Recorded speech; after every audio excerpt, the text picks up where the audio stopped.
Merci. Madame la maire, mes chers collègues, le débat d'orientation budgétaire tenu en décembre l'illustrait déjà. Il n'est pas facile, et c'est un euphémisme de naviguer à vue dans le brouillard de cette crise politique. On en parlait précédemment. Cette crise, ce n'est pas la nôtre, mais nous la subissons avec tant d'autres. Elle a été initiée par la décision incompréhensible du président de la République de dissoudre l'Assemblée nationale, combinée à la marée montante de l'extrême droite, que les digues antifascistes ont de plus en plus de mal à contenir, en raison d'un cordon sanitaire qui, de fait, n'existe plus en France, avec une porosité idéologique qui est sidérante entre l'extrême droite et certains élus de la droite gouvernementale. Au hasard, quand Christelle Morançais, dopée au superlatif depuis sa purge budgétaire, salue le, je cite, « le génie d'Elon Musk », alors que celui-ci enchaîne les inepties fascisantes, alors que celui-ci soutient l'AfD en Allemagne, alors que celui-ci vient nuire à nos démocraties européennes ou fait, quelques jours plus tard, un salut nazi, cela vient démontrer de manière lapidaire qu'aujourd'hui, plus rien n'a de sens pour une grande partie des conservateurs.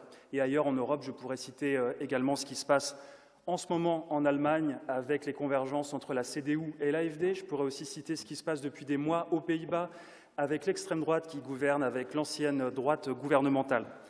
Alors oui, en France, l'arrivée de Manuel Valls, un ultra-jacobin qui a manifesté aux côtés de Vox en Catalogne, la nomination de Bruno Retailleau et un Premier ministre qui reprend la rhétorique de l'extrême droite.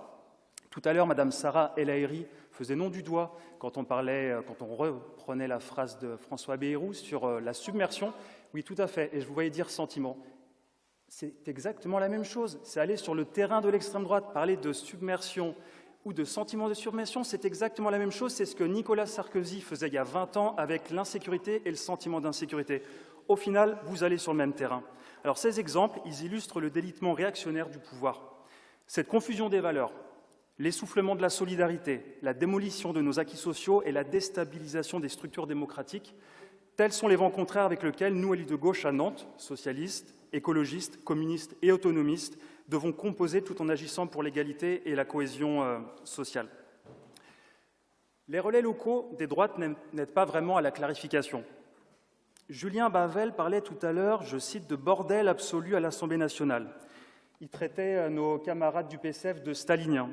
Foulques Chambardoleux dit à l'instant que nous prenons les Nantaises pour des imbéciles. Il parle d'islamisme conquérant. J'aimerais bien que les imprécations de Julien Bavel, quand il dit il faut arrêter les outrances qui abîment la vie démocratique, que vous les appliquiez à vous-même. Dans votre manifeste que vous avez publié il y a quelques jours, vous usez aussi d'un champ lexical extrêmement outrancier qui fleure avec un certain opportunisme l'ère de la post-vérité trumpiste. Je cite « Notre majorité verserait dans la décroissance ». Un concept souvent dévolu, je vous inviterai d'ailleurs à lire La convivialité d'Ivan Illich, je l'ai ici si quelqu'un est intéressé. Le laxisme sécuritaire, le gaspillage de l'argent public et la zadification de notre ville. Alors on peut ne pas être d'accord sur le fond, c'est même toute la richesse de la démocratie. Et entre nous, nous avons souvent d'ailleurs des échanges constructifs sur plusieurs dossiers. Mais le narratif qui est le vôtre avec ces mots, c'est celui d'une violence sous-jacente. C'est celui d'une déformation du réel. C'est celui d'un glissement populiste. Qui vient de dire pauvre chéri? Ok, on continue dans les outrances, très bien. Alors permettez-moi de vous le dire, avec ces agissements, avec ces duperies, vous contribuerez, malgré vous, pardon, à faire attendez, entrer... je demande un instant, je n'ai pas entendu.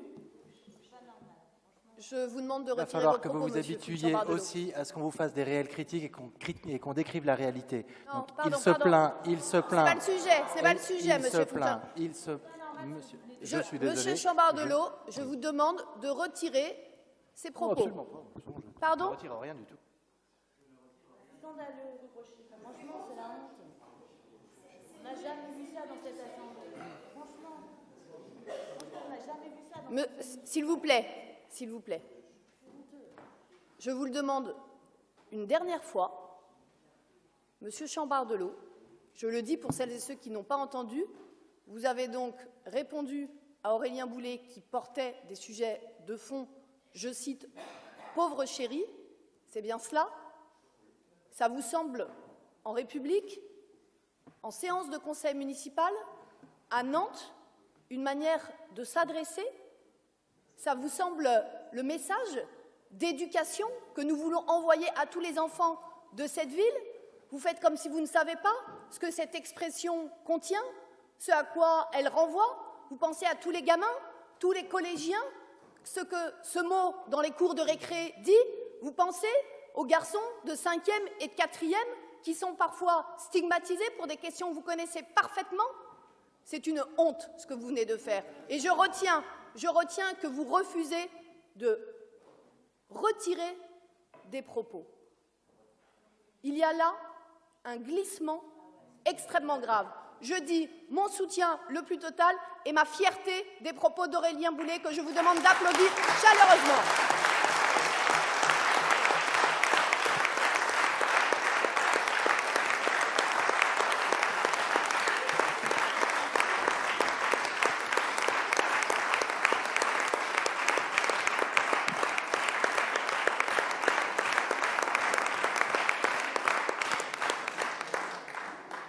Quant au silence et à l'absence de réaction de ceux qui vous entourent, il me désole. Je redonne la parole à Aurélien Boullé.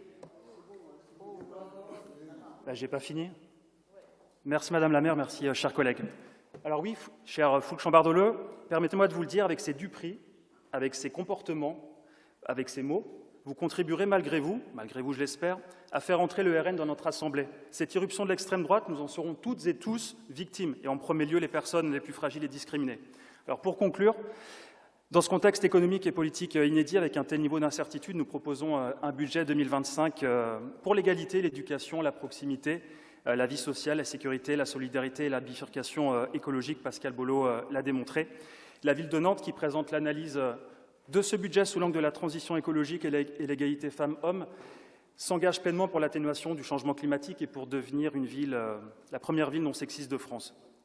Face à un État centralisé qui apporte chaque jour davantage la preuve de son impuissance, l'alternative d'une Bretagne réunifiée et autonome dans une république fédérale s'impose comme une évidence en attendant l'avènement de jours meilleurs. Au sein de cette majorité nantaise combative, unie et respectueuse de ses adversaires, nous voterons avec volontarisme ce budget.